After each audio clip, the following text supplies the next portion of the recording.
perkenalkan saya Rusilina Inatin Sanur. Saya dari Prodi Manajemen dengan NIM 250404010036. Baik, di sini saya akan menjelaskan materi tentang toleransi dan keadilan sosial di masyarakat multikultural. Di Indonesia ada beragam agama. Ada Islam, Kristen, Katolik, Hindu, Buddha, dan Konghucu. Dalam menyikapi perbedaan agama ini, kita hendaklah bersikap saling toleransi serta perlu memahami konsep moderasi beragama. Singkatnya, moderasi beragama itu adalah berada di tengah, tidak terlalu ke kiri ataupun ke kanan. Beribadah sesuai dengan keyakinan masing-masing tanpa harus menyalahkan cara ibadah keyakinan lain. Sikap moderat ini tanpa sadar sudah kita praktikkan sedari dulu. Dan itulah mengapa sampai saat ini semboyan bangsa yaitu Bhinneka Tunggal Ika masih dapat kita jaga. Mari sama-sama kita perkuat persatuan dan kerukunan di tengah perbedaan yang ada. Keberagaman adalah salah satu kekuatan terbesar Indonesia. Dengan berbagai agama, adat istiadat, dan tradisi, bangsa ini menunjukkan bahwa perbedaan dapat menjadi sumber harmoni. Konsep Bhinneka Tunggal Ika menjadi landasan dalam menjaga persatuan di tengah keberagaman. Di dunia yang beragam ini, perbedaan agama bukanlah penghalang untuk bersatu. Kita semua memiliki tujuan yang sama, hidup dalam kedamaian dan saling menghormati. Setiap agama mengajarkan nilai-nilai kebaikan, cinta, dan toleransi. Namun realitanya, beberapa di antara kita masih ada yang menolak atau mendiskriminasi orang berdasarkan keyakinan agama mereka, melakukan tindakan kekerasan atau ancaman terhadap individu, menyebarkan ujaran kebencian, melakukan perlakuan tidak adil terhadap seseorang berdasarkan agama mereka, seperti dalam pekerjaan atau pendidikan, menghalangi orang untuk melaksanakan ibadah ataupun praktik keagamaan mereka. Merasa bahwa keyakinan kita adalah yang paling benar, bahkan kita sering menyalahkan keyakinan orang lain, membuat kita yang harusnya bisa bersatu malah terpecah belah. Maka, di tengah hiruk-pikuk permasalahan radikalisme ini, muncul sebuah istilah yang disebut moderasi beragama. Apa itu moderasi beragama? Kata moderasi berasal dari bahasa Latin moderatio, yang berarti kesedangan, tidak kelebihan dan tidak kekurangan. Sedangkan menurut Kamus Bahasa Indonesia, berarti pengurangan kekerasan dan penghindaran keekstriman.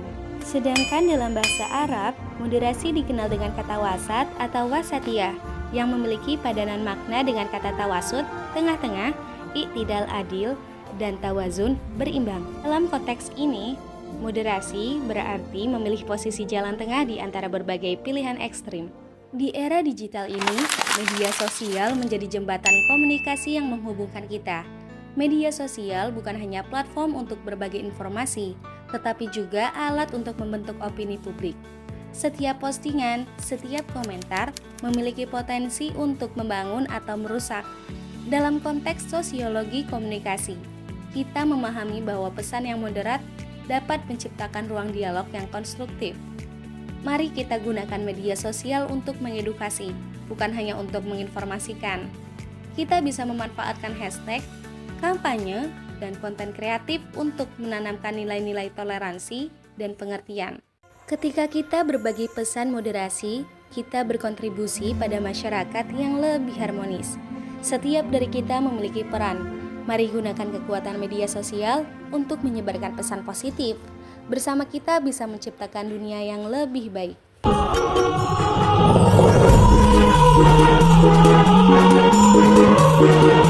Peran pendidikan kewarganegaraan dalam membangun kehidupan demokratis. Yang pertama-tama itu adalah pendahuluan. 1. Latar belakang. Indonesia merupakan negara yang memiliki tingkat keberagaman yang sangat tinggi, baik dari segi suku bangsa, agama, ras, budaya, dan latar belakang sosial ekonomi. Kondisi ini menjadikan Indonesia sebagai masyarakat multikultural yang kompleks. Keberagaman tersebut merupakan kekayaan bangsa, namun pada saat yang sama juga berpotensi menimbulkan intoleransi, diskriminasi, dan konflik sosial apabila tidak dikelola secara bijaksana. Dalam beberapa dekade terakhir, fenomena meningkatnya intoleransi, ujaran kebencian, dan eksklusifme sosial menunjukkan bahwa keberagaman tidak selalu berbanding lurus dengan keharmonisan. Oleh karena itu, diperlukan instrumen strategis yang mampu menampakkan nilai toleransi, keadilan sosial, dan penghormatan terhadap hak asasi manusia, salah satunya melalui pendidikan kewarganegaraan atau PKN. 2. Urgensi pendidikan kewarganegaraan. Pendidikan kewarganegaraan memiliki peran fundamental dalam membentuk warga negara yang cerdas, berkarakter demokratis, dan beradab. PKN tidak hanya berorientasi pada pengetahuan konstitusional, tetapi juga pada pembentukan sikap dan perilaku sosial yang menjunjung tinggi nilai kemanusiaan dan keadilan sosial ekonomi.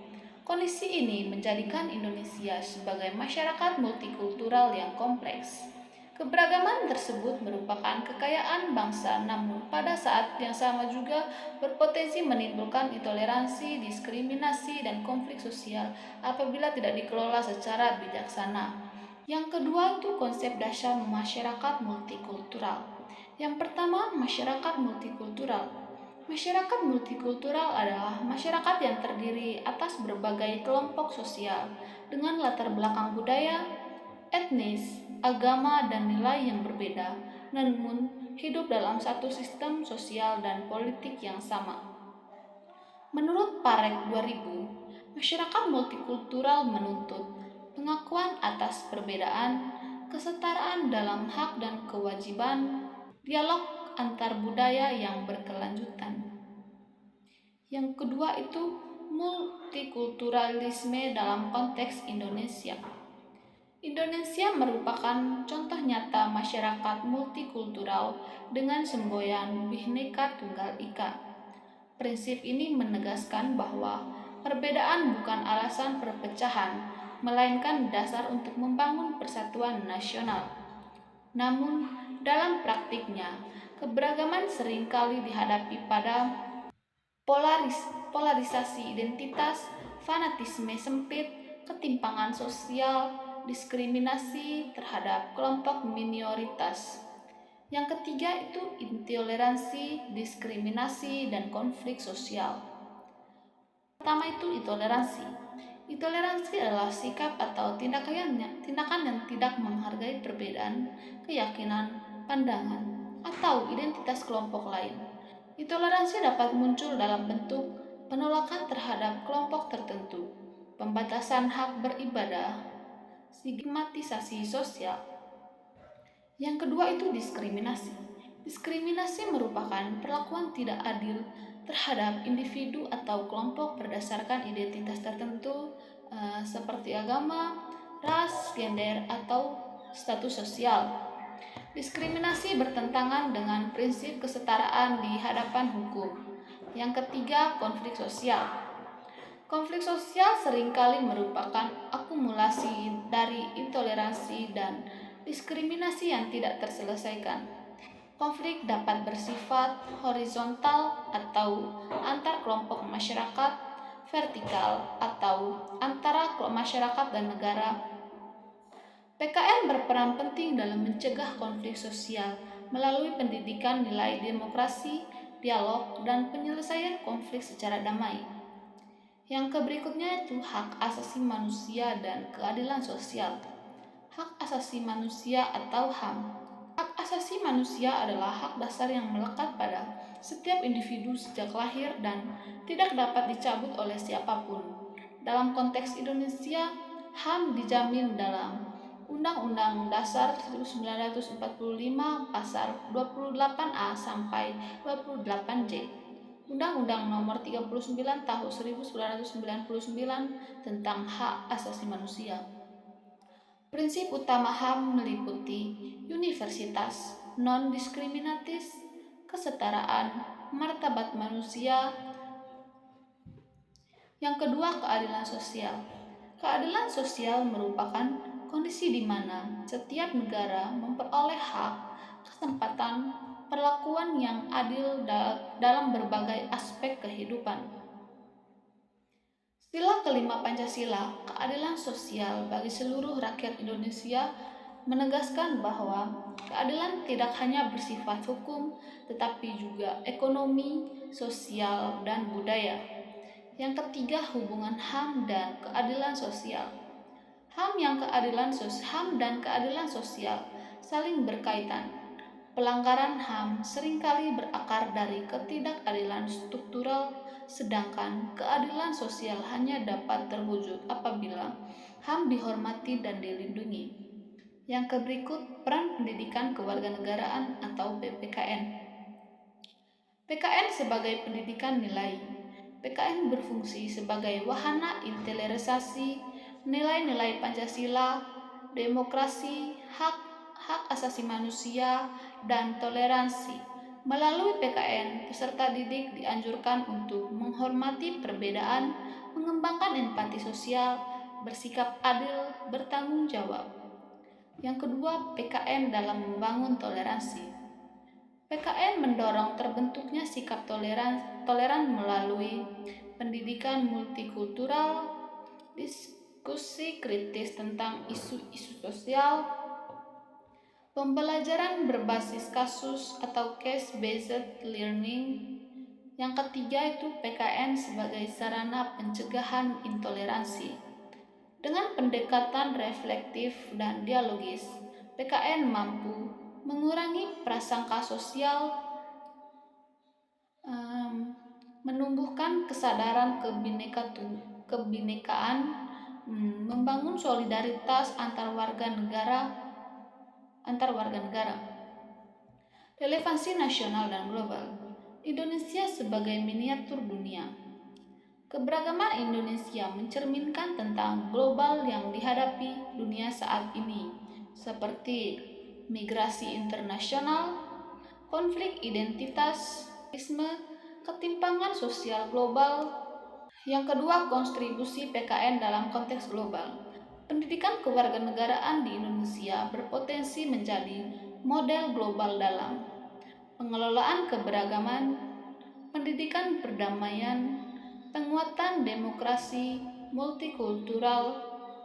Dengan membentuk warga negara yang toleran dan adil, Indonesia dapat berkontribusi pada terciptanya perdamaian dunia sebagai diamanatkan dalam pembukaan UUD 1945.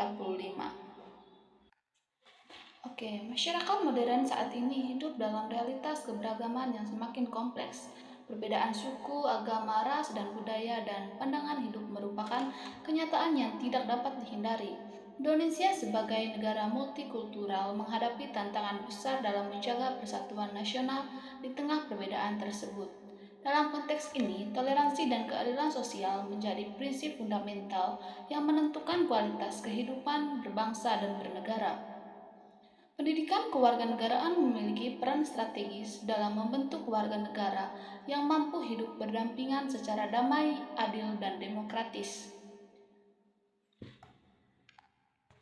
Kali ini saya akan membahas secara mendalam bagaimana pendidikan kewarganegaraan berperan dalam membangun toleransi dan keadilan sosial di tengah keberagaman masyarakat multikultural.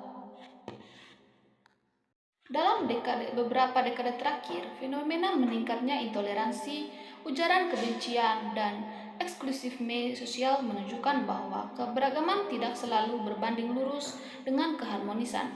Oleh karena itu, diperlukan instrumen strategis yang mampu menampakkan nilai toleransi, keadilan sosial, dan penghormatan terhadap hak asasi manusia, salah satunya melalui pendidikan kewarganegaraan atau PKN. 2. Urgensi pendidikan kewarganegaraan. Pendidikan kewarganegaraan memiliki peran fundamental dalam membentuk warga negara yang cerdas, berkarakter demokratis, dan beradab. PKN tidak hanya berorientasi pada pengetahuan konstitusional, tetapi juga pada pembentukan sikap dan perilaku sosial yang menjunjung tinggi nilai kemanusiaan dan keadilan. Yang kedua itu konsep dasar masyarakat multikultural. Yang pertama, masyarakat multikultural. Masyarakat multikultural adalah masyarakat yang terdiri atas berbagai kelompok sosial dengan latar belakang budaya, etnis, agama, dan nilai yang berbeda, namun hidup dalam satu sistem sosial dan politik yang sama. Menurut Parek 2000, masyarakat multikultural menuntut pengakuan atas perbedaan, kesetaraan dalam hak dan kewajiban, dialog antar budaya yang berkelanjutan. Yang kedua itu multikulturalisme dalam konteks Indonesia. Indonesia merupakan contoh nyata masyarakat multikultural dengan semboyan Bhinneka Tunggal Ika.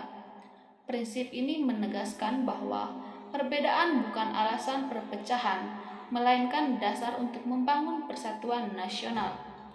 Namun, dalam praktiknya, keberagaman seringkali dihadapi pada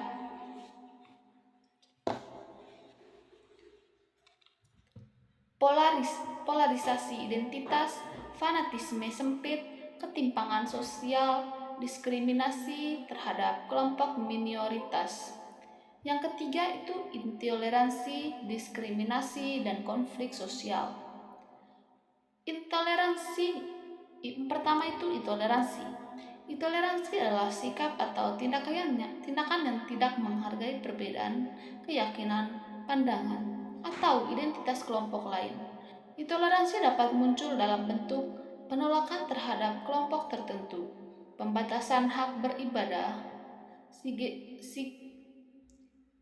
stigmatisasi sosial. Yang kedua itu diskriminasi.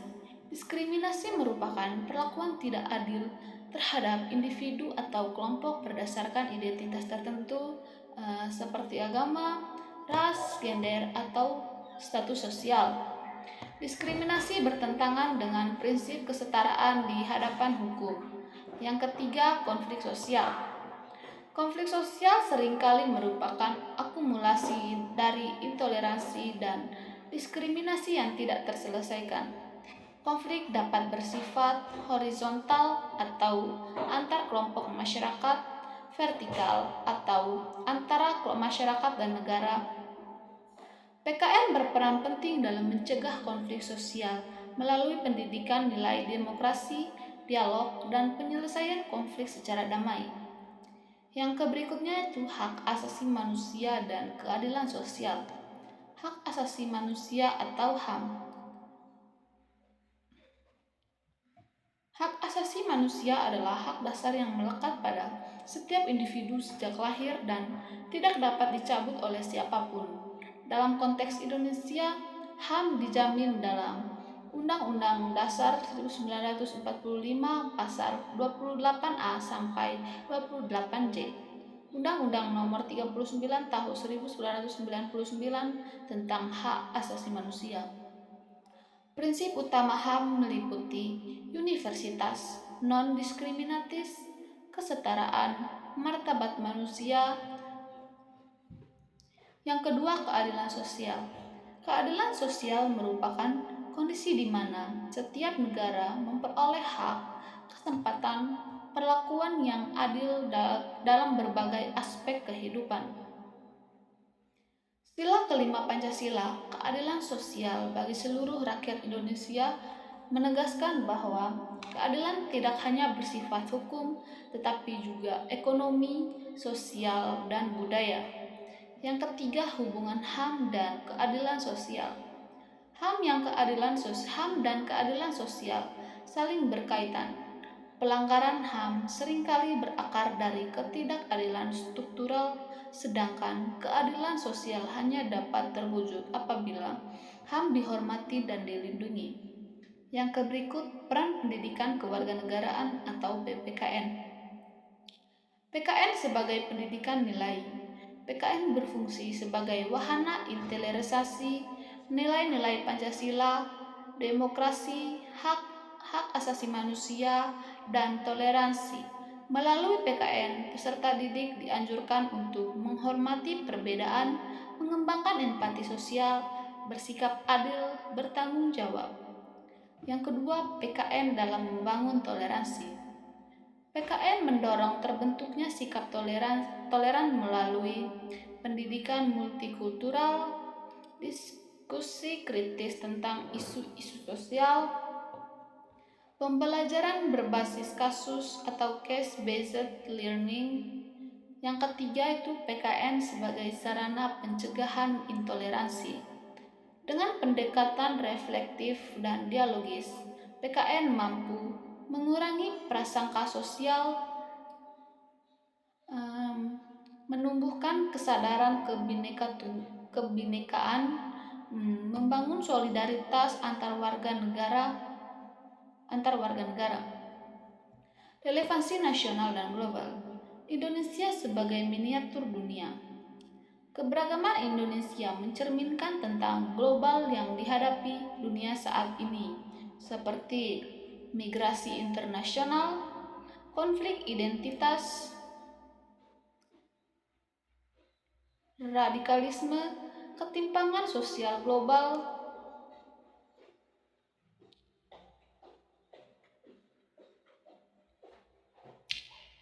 Yang kedua, kontribusi PKN dalam konteks global.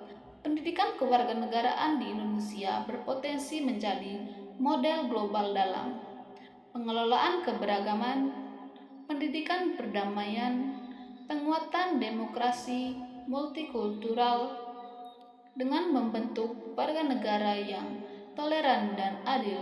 Indonesia dapat berkontribusi pada terciptanya perdamaian dunia sebagai diamanatkan dalam pembukaan UUD 1945. Baik, untuk kesimpulannya adalah saya mengambil di sini pendidikan kewarganegaraan memiliki peran strategis dalam membangun toleransi dan keadilan sosial di tengah masyarakat multikultural.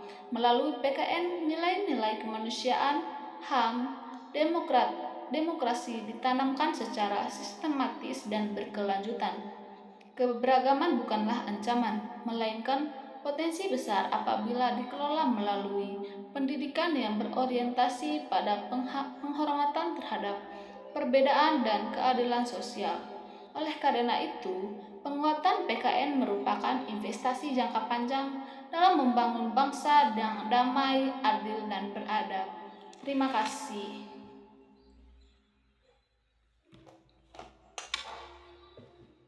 Keberagaman tersebut merupakan kekayaan sosial sekaligus potensi konflik apabila tidak dikelola dengan prinsip keadilan toleransi.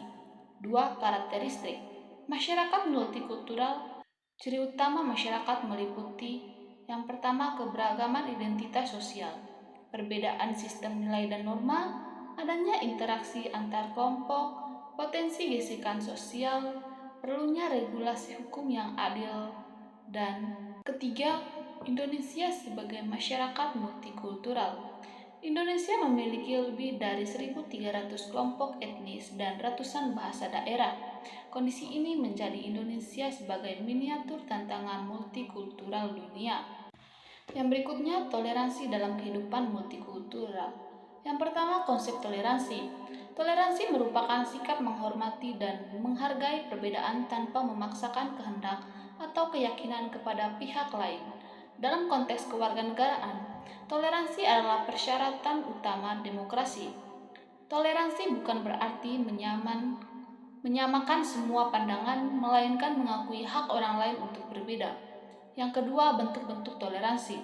Toleransi diwujudkan dalam berbagai aspek kehidupan antara lain toleransi beragama, toleransi budaya, toleransi dalam kehidupan sosial dan politik, toleransi dalam ruang digital. Yang ketiga, toleransi aktif. Toleransi aktif menuntut partisipasi warga negara untuk menolak diskriminasi, membela hak kelompok lain, mendorong dialog antar budaya. Oke, untuk yang berikutnya itu intoleransi, diskriminasi, dan konflik sosial. Yang pertama, intoleransi sebagai masalah sosial. Intoleransi merupakan sikap penolakan terhadap perbedaan yang dapat berkembang menjadi diskriminasi dan kekerasan sosial. Yang kedua, diskriminasi. Diskriminasi adalah perlakuan tidak adil terhadap individu atau kelompok berdasarkan identitas tertentu. Diskriminasi dapat bersifat individual, institusional, struktural. Yang ketiga, konflik sosial. Konflik sosial dalam masyarakat multikultural sering dipicu oleh ketimpangan sosial dan ekonomi, politik identitas, lemahnya penegakan hukum. Konflik yang tidak ditangani dengan baik dapat mengancam integrasi nasional. Yang berikutnya, hak asasi manusia dan keadilan sosial. Hak asasi manusia merupakan hak dasar yang melekat pada setiap individu tanpa diskriminasi. Prinsip hak asasi manusia meliputi kesetaraan, kebebasan, martabat manusia. Yang kedua, HAM dalam konteks Indonesia. HAM dijamin dalam Pancasila, UUD 1945, Undang-Undang Nomor 39 Tahun 1999. Yang ketiga, keadilan sosial. Keadilan sosial adalah kondisi di mana setiap warga negara memperoleh hak dan kesempatan yang setara dalam bidang pendidikan, ekonomi, hukum, dan sosial dan budaya. Dalam masyarakat multikultural, keadilan sosial menuntut perlakuan yang sensitif terhadap perbedaan. Baik, untuk yang berikutnya, peran pendidikan kewarganegaraan dan relevansi global. Yang pertama, pendidikan kewarganegaraan.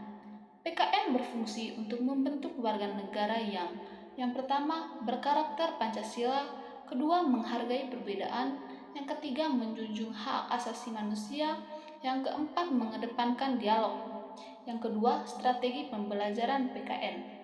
Pembelajaran berbasis kasus, diskusi multikultural, simulasi resolusi konflik, proyek sosial. Yang ketiga, relevansi nasional dan global. Keberagaman Indonesia mencerminkan tantangan global seperti intoleransi, radikalisme, dan diskriminasi. PKN berperan membentuk warga negara global dan toleran yang berkeadilan.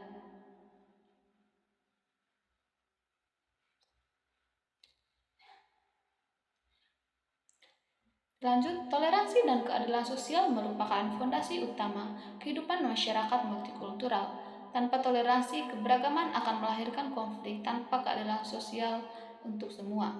Pendidikan kewarganegaraan menjadi sarana strategis dalam membentuk warga negara yang mampu hidup berdampingan secara damai, adil, dan berkeadaban baik tingkat nasional maupun global. Baik, untuk kesimpulannya adalah saya mengambil di sini pendidikan kewarganegaraan memiliki peran strategis dalam membangun toleransi dan keadilan sosial di tengah masyarakat multikultural. Melalui PKN, nilai-nilai kemanusiaan, HAM, demokrasi ditanamkan secara sistematis dan berkelanjutan. Keberagaman bukanlah ancaman, melainkan potensi besar apabila dikelola melalui pendidikan yang berorientasi pada penghormatan terhadap perbedaan dan keadilan sosial. Oleh karena itu, penguatan PKN merupakan investasi jangka panjang dalam membangun bangsa yang damai, adil, dan beradab. Terima kasih.